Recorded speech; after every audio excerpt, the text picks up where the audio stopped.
Pak Presiden, terima kasih banyak atas kesempatan diskusinya. Dan karena antusias ini ingin kami share kepada publik. Kemarin kami sengaja membuka kesempatan, Pak, kepada publik melalui akun sosial media kami. Mau titip pertanyaan apa untuk Pak Prabowo Subianto. Dan yang terbanyak berisi kegeraman masyarakat pada koruptor. Ini mengingatkan saya pada janji kampanye Bapak untuk akan mengejar koruptor sampai ke Antartika. Dan baru-baru ini Bapak juga bertekad lagi, saya nggak tahu ini metafor atau beneran, akan menempatkan para koruptor ini di pulau terpencil yang dikelilingi hiu. Meskipun ada pandangan juga Pak bahwa sanksi kurungan ini tidak akan bikin jera koruptor kalau tidak dimiskinkan. Jadi kalau aset-asetnya tidak dirampas. Ini kaitannya dengan RUU perampasan aset. Bahkan sebagai efek jera Pak, netizen ini juga ada yang mengusulkan hukuman mati untuk koruptor.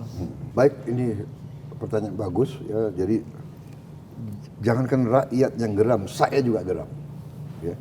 Saya juga geram masalah korupsi ini karena saya mengerti bahwa sumber daya kita sangat besar, resources sangat besar, dan terjadi kasarnya adalah perampokan lah. Saya bisa harus dikatakan apa nih, perampokan kan.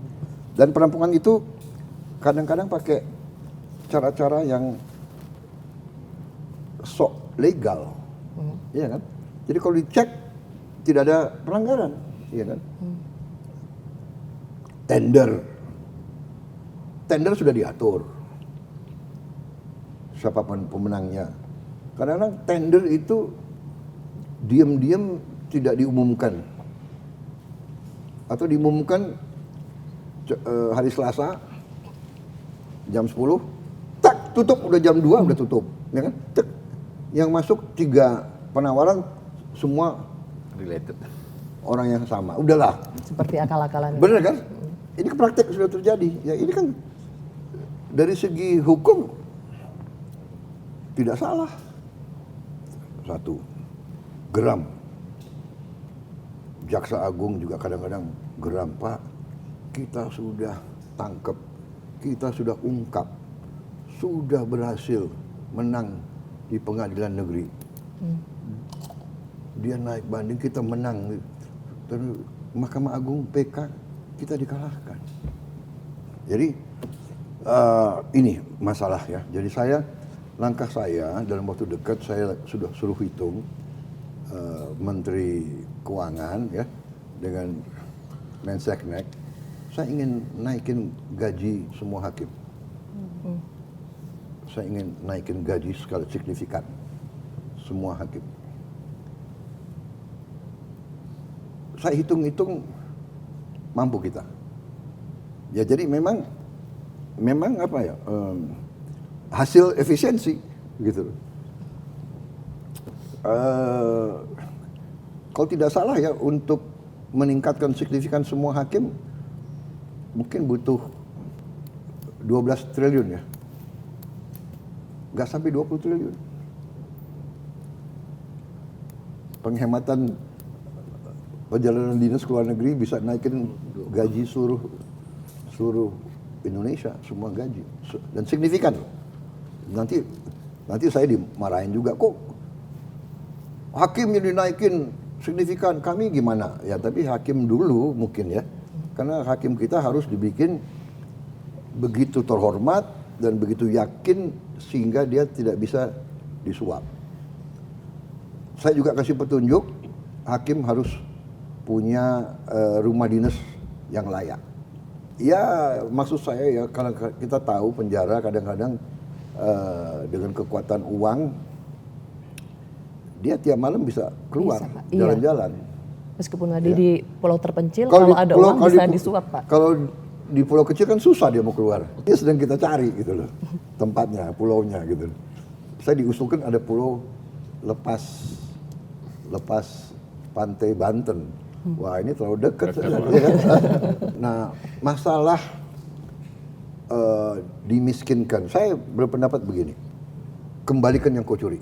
Kerugian negara yang dia timbulkan ya harus dikembalikan, makanya aset-aset pantas kalau negara itu menyita. Tapi kita juga harus adil kepada anak istrinya. Kalau ada aset yang sudah milik dia sebelum dia menjabat umpamanya atau sudah ya nanti para ahli hukum suruh bahas apakah adil anaknya menderita juga gitu. Iya kan? Karena dosa seorang tua sebetulnya kan tidak boleh diturunkan ke anaknya, kira-kira kan begitu. Tapi ini saya minta masukan dari ahli-ahli hukum. Hanya memang benar harus ada suatu sikap jera, karena kadang-kadang dengan kekuatan uang, okelah aku ditangkap, okelah aku masuk pengadilan, paling saya dikasih 6 tahun, nanti 6 tahun saya jalankan 3 tahun, habis itu saya keluar. Ya. Dan selama 3 tahun saya juga nanti bisa sogok pejabat ini, pejabat itu, sehingga saya mungkin tiap 5 hari saya keluar. Saya memang mengatakan ke aparat hukum, kalau hakim kasih vonis yang tidak masuk akal, yang menyakiti perasaan rasa adil rakyat, kita naik banding. Dan kita berhasil berapa kali, iya kan? Benar nggak? Ada kasus berapa triliun dia hilangkan, hanya dapat berapa tahun itu? Ya. Harvey Muiz, Pak. Iya. Dan ada yang lebih parah, ada yang lolos sama sekali. Ini saya suruh kejar ini delik-delik hukumnya. Jadi ini masalah serius, ini benar. Rakyat geram, jangan rakyat geram. Saya yakin kalian semua geram semua. Kalian mengerti, ya kan? We are not stupid, benar nggak? Kalau kasus dia hilangkan 100 triliun, dapat 6 tahun, ini kan nggak masuk akal. Sebenarnya kalau bisa kita tidak hukuman mati. Karena hukuman mati itu final. Padahal mungkin saja kita yakin 99,9% dia bersalah. Mungkin ada satu masalah yang ternyata dia korban atau dia di frame atau dia itu loh. Yeah. Kalau hukum mati final, kita nggak bisa hidupkan dia kembali, ya kan? Sehingga pada prinsipnya ya banyak pelaksana hukum mati kan diulur, ya kan, bahkan ujungnya juga tidak dilaksanakan sebenarnya kan. Itu kita lakukan jurisprudensi pemimpin-pemimpin kita sebelum, ya kan. Bung Karno tidak melaksanakan, berapa orang yang dihukum mati, Pak Harto tidak laksanakan, berapa orang dan seterusnya. Dan saya pada prinsipnya juga kalau bisa kita cari efek jera yang tegas, tapi mungkin tidak sampai hukuman mati. Tapi ini tentunya nanti konsensus para pimpinan politik dan para pakar-pakar hukum.